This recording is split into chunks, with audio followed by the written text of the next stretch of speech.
आपके साथ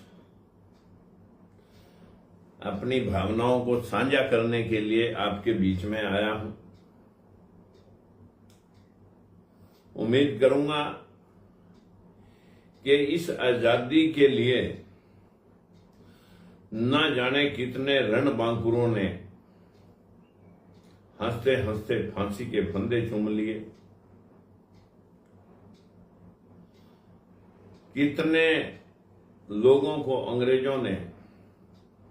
मौत के घाट उतार दिया, किन दामों पे ये हमें आजादी मिली थी। हर वर्ष हम 15 अगस्त को जश्न के रूप में आजादी के स्वतंत्रता दिवस 79 के रूप में आज मना रहे हैं, लेकिन उन महापुरुषों ने, उन रणबांकुरों ने, उन आजादी के मतवालों ने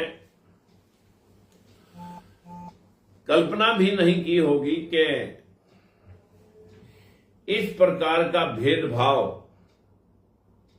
शासन सत्ता संभालने वाले लोग उनके पूर्वजों, उनके समाजों, उनके लोगों के साथ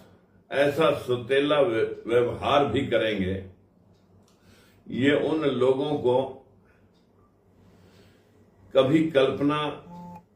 में भी नहीं सोचा होगा, लेकिन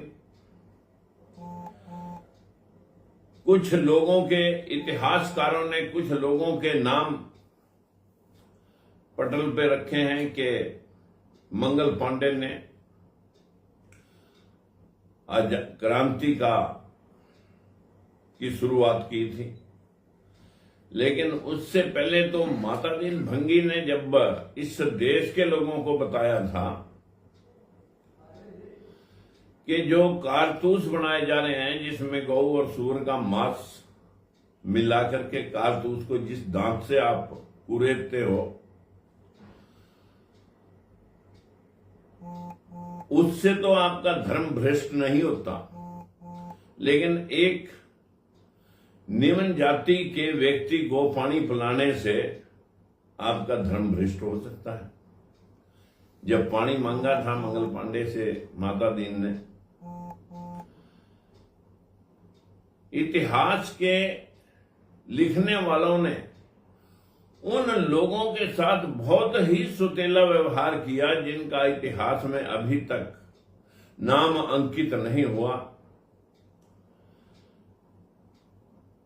इस देश को आजादी दिलाने वाले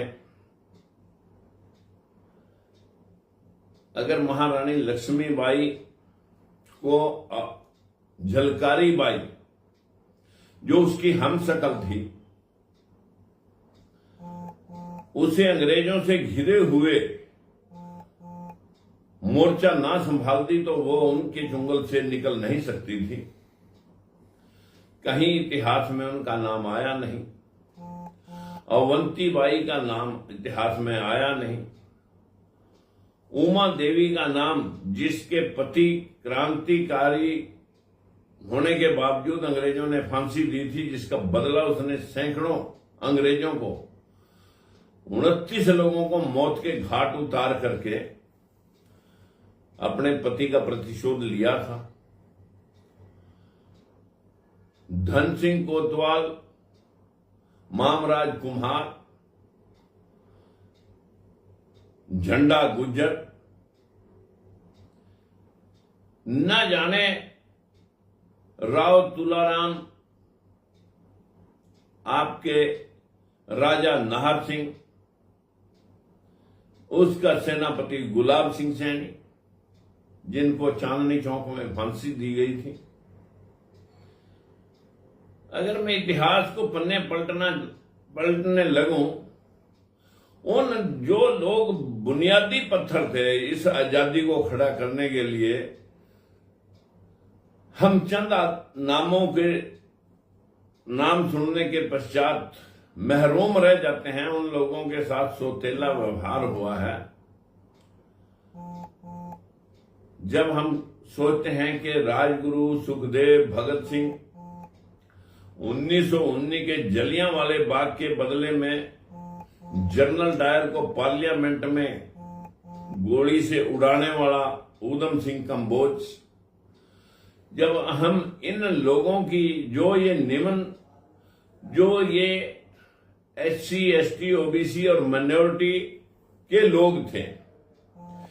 इन लोगों ने आजादी के उस स्वतंत्रता संग्राम में कभी सोचा भी नहीं होगा कि हमारे पुरखों के साथ इस प्रकार का व्यवहार होगा। आज बदकिस्मती है कि हम उन नामों को जो इतिहासकारों के द्वारा पुस्तकों में थोड़े से लोग अंकित किए गए हैं, इसके पीछे बहुत सारी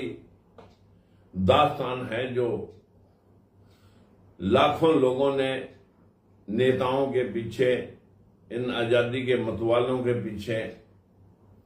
अपनी जान कुर्बान की। हम उनको आज पूरे देश के साथ,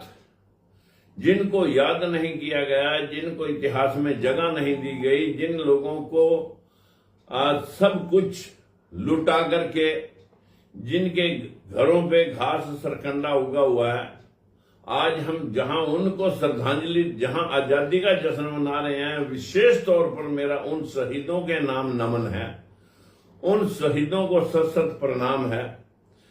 जिनकी बदौलत आज हम ये आजादी का जश्न मना रहे हैं। लेकिन ये जो SC, ST, OBC और माइनॉरिटी के लोग, चाहे वो झारखंड के अंदर आजादी के लिए काम किया, चाहे वो वेस्ट बंगाल में किया, सुभाष चंद्र बोस जी ने,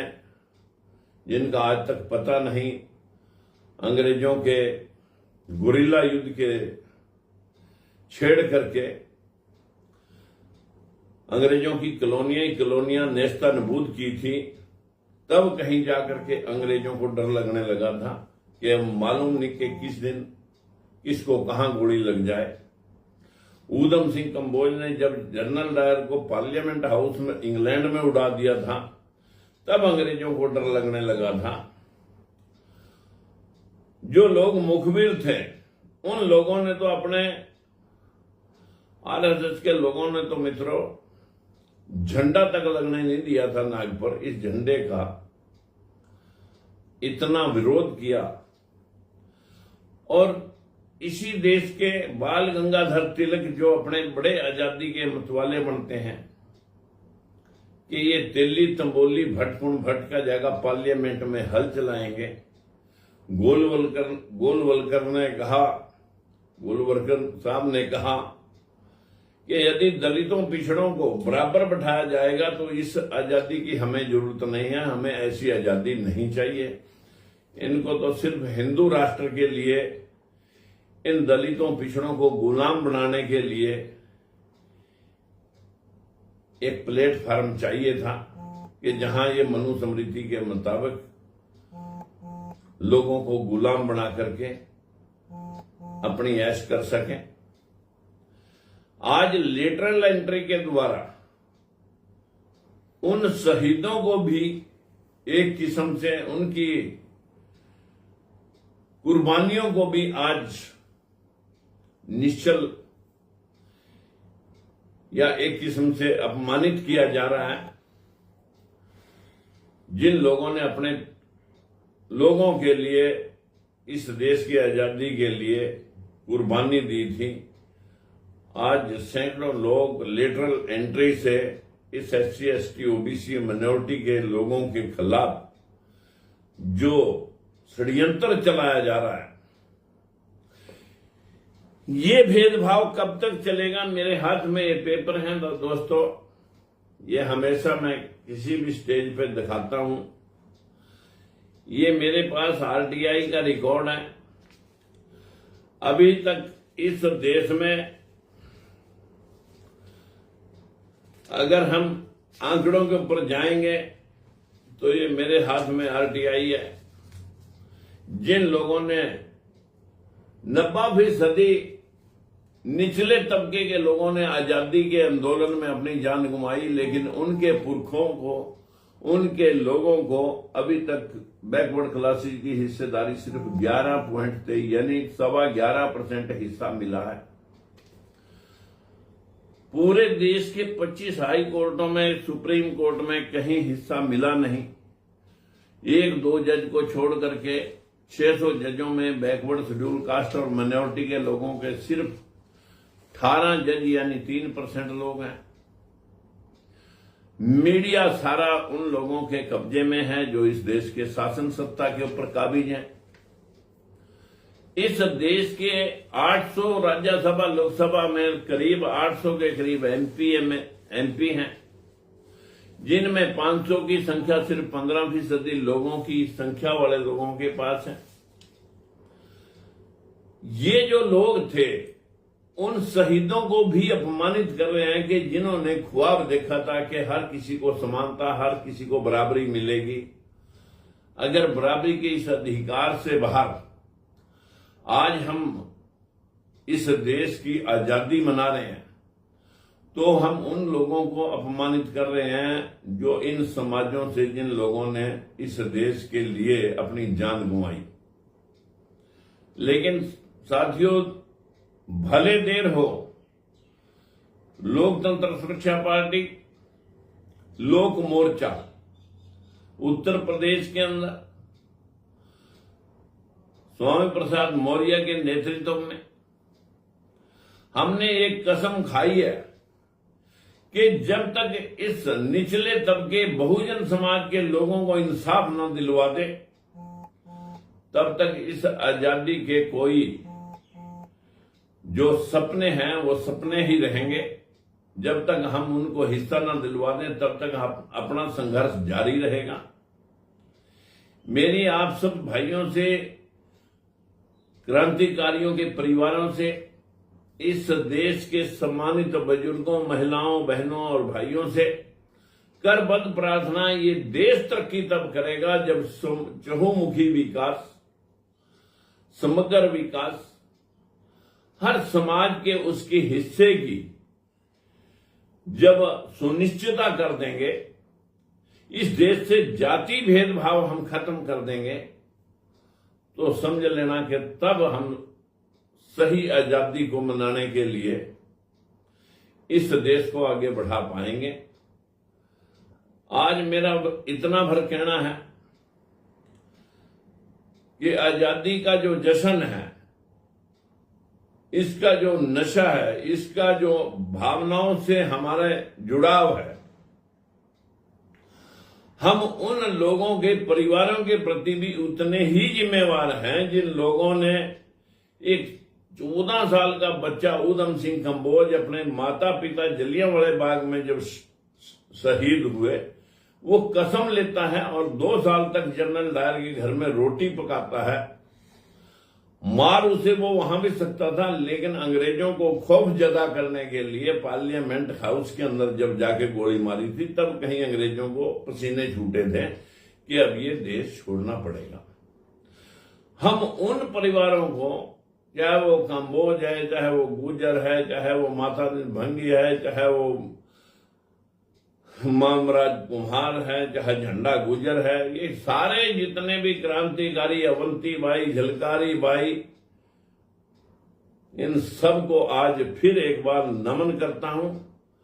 और आप सब भाइयों से भी विनती करता हूं कि समानता के लिए, बराबरी के लिए, अपने लोगों के साथ हुए भेदभाव के खिलाफ लड़ने की हिम्मत आप जुटाएं। एक बार इस आजादी के अंदर फिर इस निचले तबके को आजादी की जरूरत है, वो भी काले अंग्रेजों से जरूरत है निपटने की। जब तक हम अंधविश्वासी रहेंगे, हम आज देख रहे थे कि होली का, दीपावली का, राखी का, रक्षाबंधन के साथ साथ और न जाने कितने त्योहारों के लोग हमारे पास हार्दिक शुभकामनाएं भेजते हैं, लेकिन पूरे देश से एक भी फोन आज इसलिए नहीं आया कि भाई आज 15 अगस्त है, आपको आजादी का ये दिन मुबारक हो, क्योंकि लोग उन क्रांतिकारियों, उन देशभक्तों को भूले बैठे हैं जिन लोगों ने आपकी समृद्धि के लिए अपने प्राण न्यौछावर कर रखे हैं। परंतु हम याद रखते हैं मित्रों, ये जीवन इंसान को एक बार मिलता है। इससे सूअर की तरह चाहे आप पेट पाल लो और चाहे कमजोर तबके के आखिरी लाइन में बैठे हुए व्यक्ति के उत्थान के लिए अपना जीवन लगा करके महात्मा ज्योतिबा फूले, भीमराव अंबेडकर की तरह चिराग की तरह जलना सीख लें। अगर आप अपने जीवन से लोगों को कुछ रोशनी, कुछ रास्ता दिखा सकते हैं, तो साथियों इस जीवन में सच्ची भक्ति, सच्ची श्रद्धा और सही देशभक्ति, यही हमारी कामना है कि हम सब इस देश के उत्थान के लिए काम करें। और समग्र विकास तभी गिना जाएगा जब सबका हिस्सा सबको मिल जाएगा।